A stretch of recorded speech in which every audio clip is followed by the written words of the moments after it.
just as a human being, I often find when someone I know is going through something really difficult, the fear of not knowing what to say when they're going through it, or what can I offer in this moment? And I'm curious.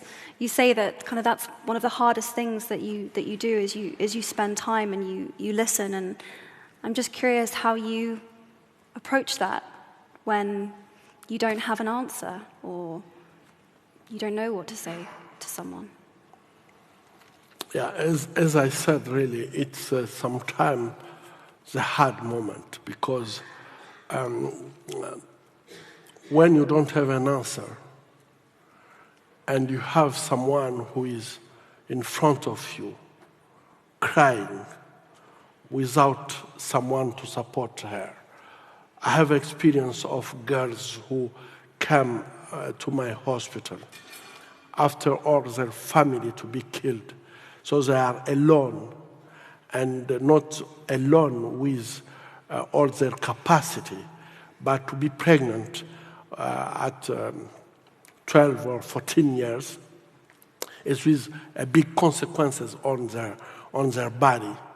So when they come at the hospital, it's like they already lose their childhood, and now you have to explain them that after to get a complication of just the childbirth, where they destroy everything, their bladder, their rectum, and their vagina, you have to explain them that they will never get their femininity.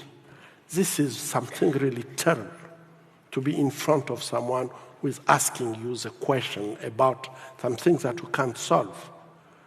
And most of the time when I'm facing this kind of problems, I can say that it's the time that I'm losing even my capacity to sleep, because you just have impression, what can I do? But you know that you don't have solution. You can't solve the question. And there I think that it's still only one thing that you can do when you are in this kind of situation, is to give love, because everyone need love. And I have seen how love can help girls who lose everything. They don't have family, they lose or their femininity, but when they have love, you can see that their own life can change totally. It's really, for me, very important to think that everyone can give something. If just you think about the person who is in front of you, and maybe you can't give him material, maybe you can't treat her surgically, but you still are able to give the love.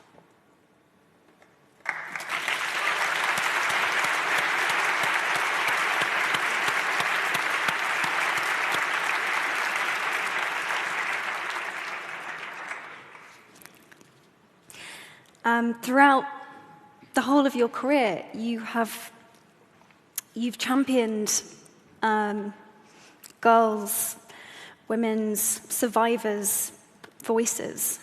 And I'm curious, in terms of activism, what you think that movements like Me Too or Me Una Menos or Time's Up, or do you think that these movements are important? Do they play an important role on tackling gender-based violence, on destigmatizing sexual violence? Do they play a role? What do you think? Yeah, you know, the rapists, they are using silence as a tool. And when they are raping, they are creating a situation where women can feel that it's their fault, where women can feel that if I talk about it, I will be humiliated again. So there is a kind of, to create a situation where women are forced to keep silence because they have to protect their family, they have to protect their children, and so on. So there is many reasons to don't talk about it. But my big question, why? Why women have to protect the honor of the family? Why women have to protect the honor of the community and don't protect their own body? It's a big question. And I think that to use rape in any circumstances, even in the peacetime, silence is a tool to help a rapist to go on doing these atrocities on women, because they know that women will not be able to talk about it because they want to protect not themselves, because when women is raped, they are suffering in themselves. So not to keep silence is not to protect themselves, because they are suffering inside. So it's to protect others. And this protection is not only to protect the family and their society, but is also to protect the perpetrators. So it's very important for me, for women, to speak out and really talk about when it happened. To break silence is really a strong weapon against rape in any case, in peace moment or in the war moment. And for me, all this movement is really something new. And it's a hope for me that we are on a path to fight against sexual violence. Because when we'll be able to shift the shame from women to perpetrators, there I think that all men before to rape have to think twice. But today, it's just to create a situation where women will feel guilty even if she is victim, and this is protecting more perpetrators than victims. So I want just to tell to women here, speak out, be strong, just break the social norms and go ahead. It's not your fault.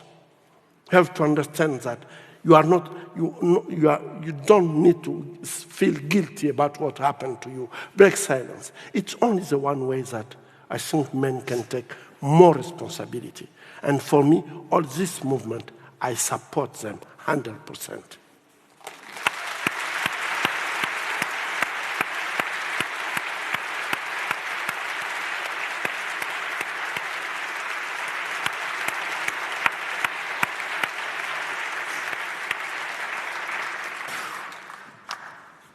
You're my hero.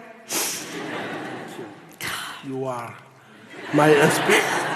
are my inspiration. I'm just dreaming to see more youth in my country doing what you are doing. You are so impressive.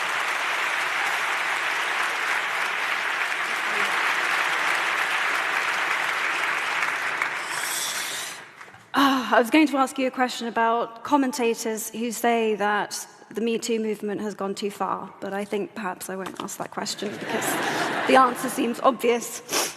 Eve Ensler is our dear mutual friend. It was through her that we first met at the City of Joy premiere in New York. She calls you a beacon for all men to follow. And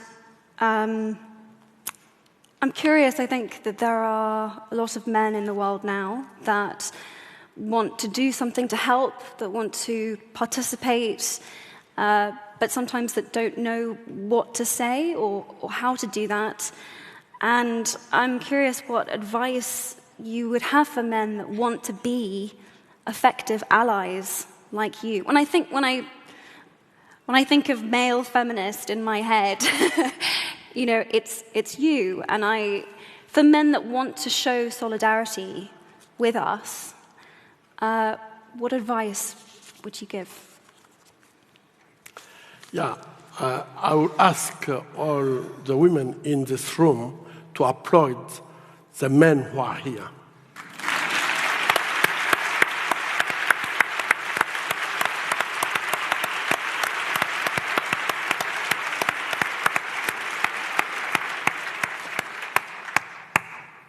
Sexual violence is not really a feminist question. It's not a question of women. It's a human question. And I think that most of the time, you can see that, if you can see in the room, we have maybe 19% of women talking about this question. And I think that women did a lot. If you can see the last century, women fight a lot to get the rights. And even so, there is not a single country when we can say that equality is now there. Men and women are equal. And for me, it's really very important for women to understand that fighting against sexual violence, fighting for equality, men and women, is to fight also for our own rights. And this is very important because I think that women did a lot.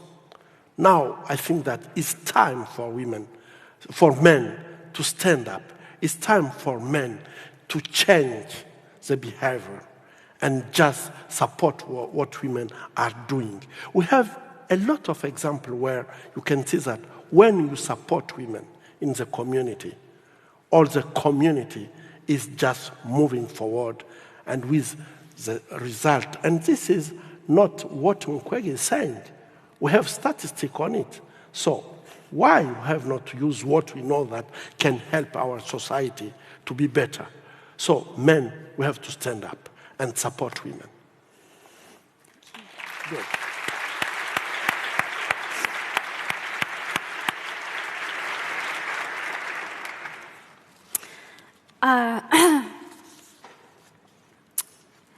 Since the days of colonialism, the DRC has often been stereotyped and stigmatized by Europeans. And I want to read a quote from The Heart of Darkness by Joseph Conrad. In front of the first rank, along the river, 3 men plastered with bright red earth from head to foot strutted to and fro restlessly. When we came abreast again, they faced the river, stamped their feet, nodded their horned heads, swayed their scarlet bodies. They shouted periodically together strings of amazing words that resembled no sounds of human language. And the deep murmurs of the crowd, interrupted suddenly, were like the responses of some satanic litany. I'm curious, you've borne witness to so much pain and suffering and brutality, and whether you feel the need to balance these stereotypical notions of the DRC with things that you love about your country, your beautiful, beautiful country, and things that you feel proud of. And how do you balance that very real need to spread awareness of what's going on the ground, but also kind of not play into these stereotypical notions of what your homeland is?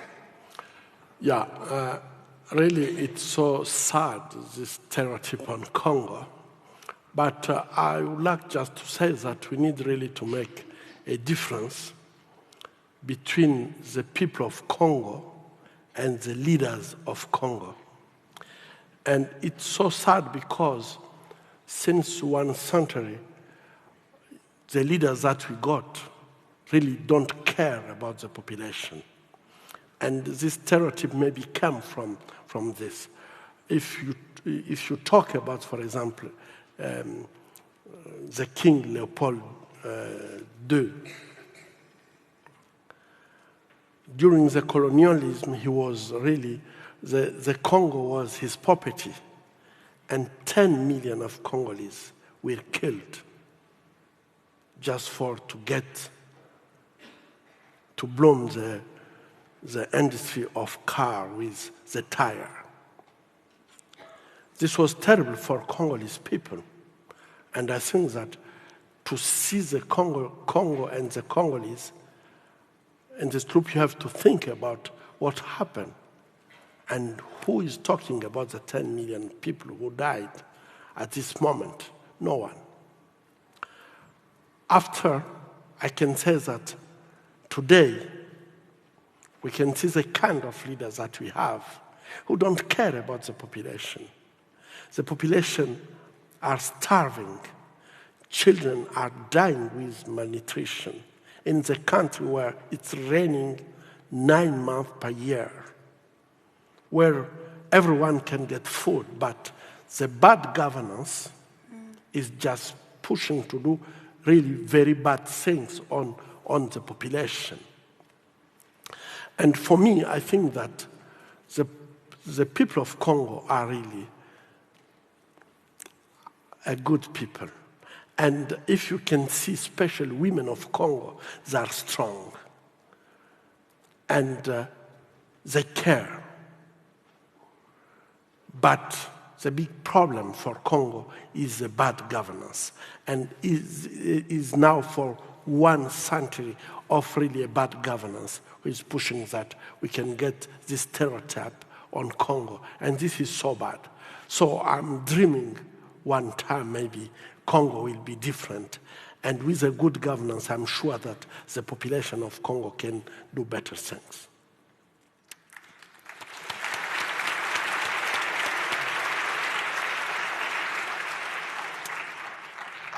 Would you share something that you love about your country, something that you love about your home? Yeah. You know, I don't know if you already visit Congo, but crossing the Congo from east to west and the nature, the biodiversity is really something that I appreciate a lot in Congo. You can see that we have good lakes, we have forests, we have good rivers, we have many kind of animals and so on. So Congo is really a paradise, but the big problem is that to don't have good governance is just changing everything. And really, if you meet with women of Congo to see how they're singing, dancing, the beautiful in many colors, I can say that really this country needs really to get strong leaders who can just bring all these beautiful things to be seen in a good way and not be a kind of stereotype of only bad things. In preparing for this interview, I didn't know this, but the DRC is one of the only places in the world that you can mine the specific mineral that we make our electronics with here in the West. And I wondered, I'm sure you're probably the right person to ask, what is safe to buy? What doesn't contribute to more conflict and bloodshed? Are there ways to be mindful about which electronics and which things to buy and not buy that doesn't contribute or make things worse? I think that the problem is not what you are buying, because I think that we have capacity really to do things better. Today the question is about the mobile telephone, and you can't get the telephone that all of us have. We can't get it without the contribution of Congo, because the telephone is using tantal, and this metal is really needed, and it's a specific metal in the mobile telephone. But I can say that the way that this mineral is exploited is really the bad way. And you know that the war of Congo is behind this war, the reason of this war, the why that in these wars are using the body of women as a battlefield is really to push the population to leave their village and create the area where there is no law, no faith, so they can exploit mineral in the condition that they can get it cheap and put it on the international market very cheap. So I think what really we can think about this is how we can control that we can get this mineral is in our mobile telephone, in our laptop, in all our electronic gadget without killing, raping, destroying children, using children as slaves in mines. And I think that we need really to get this mineral to be exploited and get legally binding treaties who can really support that. We have to control all the chain of production of these minerals. This is what we are lacking today, to get a transparency in the exploitation and the use of these minerals. And this is very sad because the world don't want really to get this chain to be controlled. Of course, there is some good direction. We can talk about the Frank Dodd law, who in the US, where really they can do a control, but the control is at the end of the chain, but not beginning on the ground at where they are digging this mine.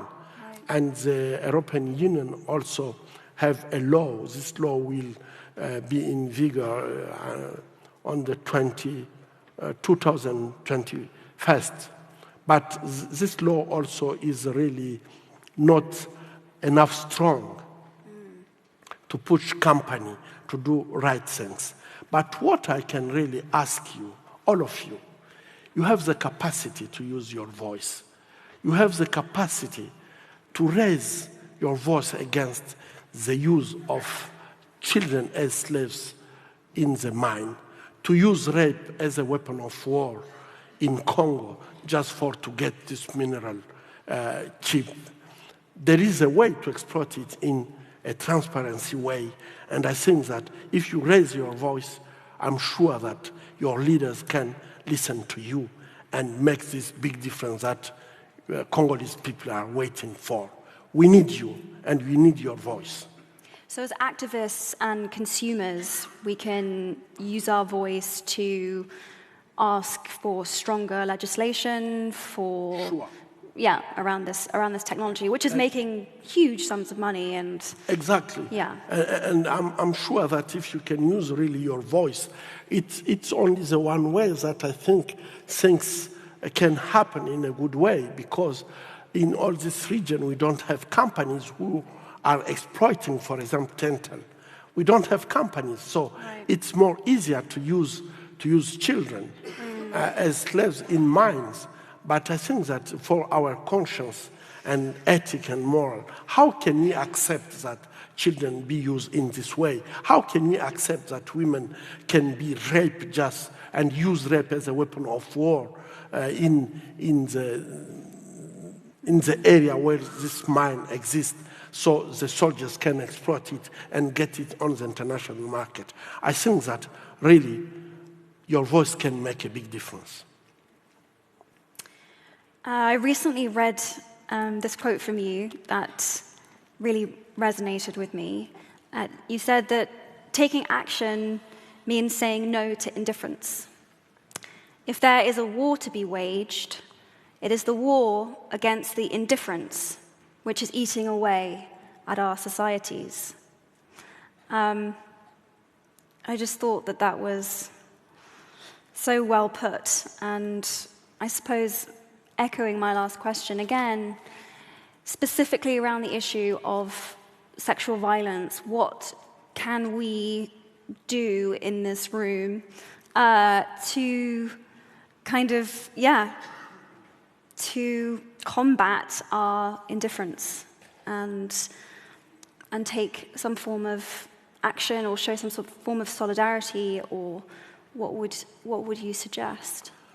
Yeah, really, I think that if you can see the history of our humanity, you can see that all the time when the humanity decide to be indifferent, the consequences were very huge on our humanity.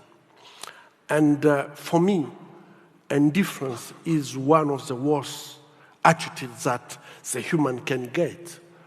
And talking about indifference, I think that we have just to feel that what can I do for another? How can I support another? And the answer is, for me, clear. If you want people to do something for you, you have to think that I would like to do the same for them. And this is a way to combat indifference. Because sometimes we have impression that, okay, this can be good for him. This can be good for this country or these people.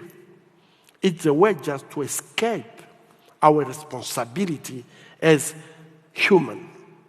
But I think that as human, over time, when someone, some place, some people are in struggle, the big question is, me as a human, sharing the same humanity as this people or this place, what can I do to change their suffering? And this for me is very important in the life, because when we don't think like that, we can just let things happen, and at the end, we have all these terrible consequences that I don't want to come back on it. But you know that every time, indifference is a way to destroy our common humanity. And what is happening when it comes to sexual violence, especially, I think that everyone can do something to fight against sexual violence. We can't be indifferent when we know how women who went through rape are suffering. And this is not something very far. Because when we are talking about rape in conflict, for example, in Europe, people have impression that, oh, it's happening in Africa. It's something really far off us, and it's a culture. Even I heard people talking about culture. But this is very wrong to talk about culture about when it comes to rape. Yeah. And I used just to say, in Yugoslavia, it's in Europe. Mm-hmm. It's happening in Syria, in Iraq. Mm-hmm. I was in South Korea. Rape happened with the Japanese army. And when I hear women of 19 years old talking about what happened for them 70 years ago, it was the same language as the language used by girls I'm treating at Panzi 70 years after.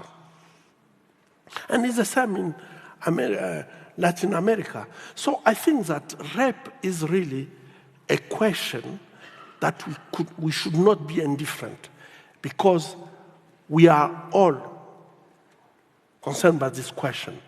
And everyone can really think what he can do to make things happen. I'm a surgeon. I'm doing what I can do.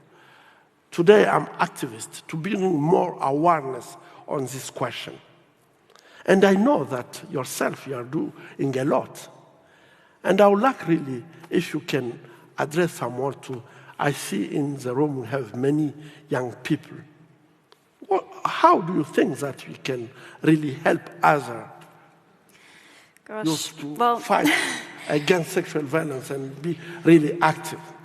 I would echo what you've said, which is that it's very easy to think that this is something that's just happening in a far distant, far-flung corner of the world that we will never visit or see in communities that we aren't part of. But like the most common UN statistic is that I see that this room is mostly full of young women, which will mean that almost a third of the people in this room will experience some form of violence, sexual or otherwise, in their lifetime. That's the whole of the section of this room. It's massive. This isn't an issue that will not touch us. It's going to at some point or another, which is awful. I think there's a sort of strange acceptance as women that not feeling safe, not being completely safe in our societies and in our communities is just a fact of life and is something that we have to accept. That's the way of the world. It's dangerous to be a woman. But I don't think that we do have to accept that, and I do think that there are other ways that we could live and be. And beyond that, I think we deserve it. We have to demand it. We have to believe that it's possible. We have to believe in that world. It can't be a utopia. I suppose that's what I'd say. Thank you. Thank you. Thank you. Thank you. By the way, Pansy, the hospital that Denis works at, clearly does so much more than just a hospital. It's a symbol, truly. And if you want to support Denis's foundation and the hospital, then that is something that you can also do. I have some audience questions, if you'd be up for that. Divyashri, and I hope I'm pronouncing your name correctly, wherever you are, wants to know, what lessons from history help you to understand the present day? Yeah. You know, I was reading what happened in 1930, around 1930. And I have an impression that when you can see the media today, you have an impression that we are not thinking a lot about what is happening around us. But you can see that hate is just growing up, and you have an impression that people are talking about things regarding hate as its normal things. And people don't feel ashamed to talk about minorities. And I'm so afraid that we really don't learn enough for what happened in the history. And you have an impression that you are in a normal time. But I think that we should be aware about what is happening now. People are talking about racism, talking about other people just building wall in spite to build bridges. And I think that this is very dangerous. And I can just make the comparison, and this is a lesson for me for the history, that we should think a little bit more about what is happening today and be really clever that we don't repeat the same mistakes.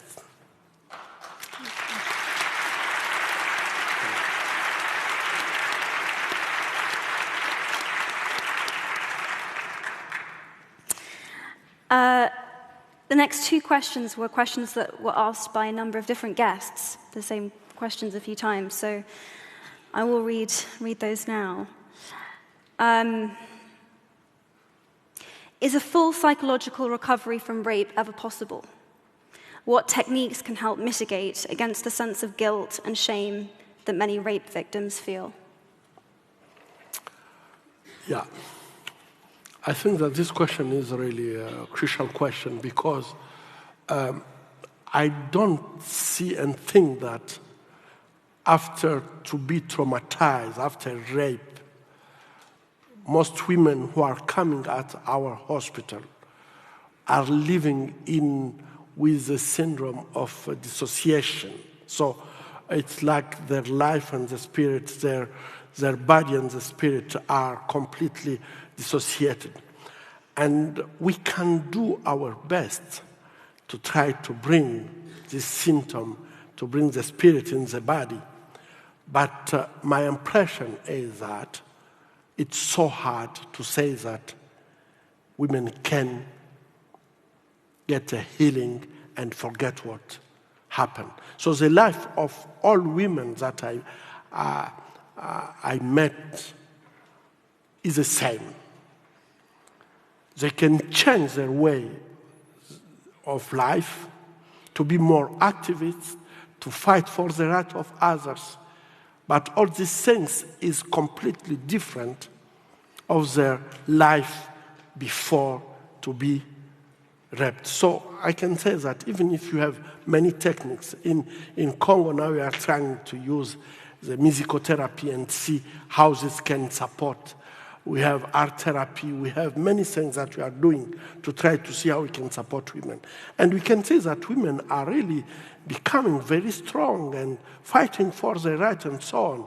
But you can see in the attitude is that when someone rapes you, deny your humanity, put you in a condition that you have this feeling that you are not a human at all, it's very hard to become normal. You can just change your way to get a positive way to live, but you can't really say that it's already finished in my life. So I think that we have many techniques, but it can just transform maybe the pain in power, but not to change completely the life when it's happening, the life of a woman. I want to ask one more question before we have to conclude, unfortunately. Who has inspired you? Is there a particular mentor that you've had? Is there a particular inspirational figure that you've carried around with you as you've done this work? No, I don't know. I have just to say my mother. You're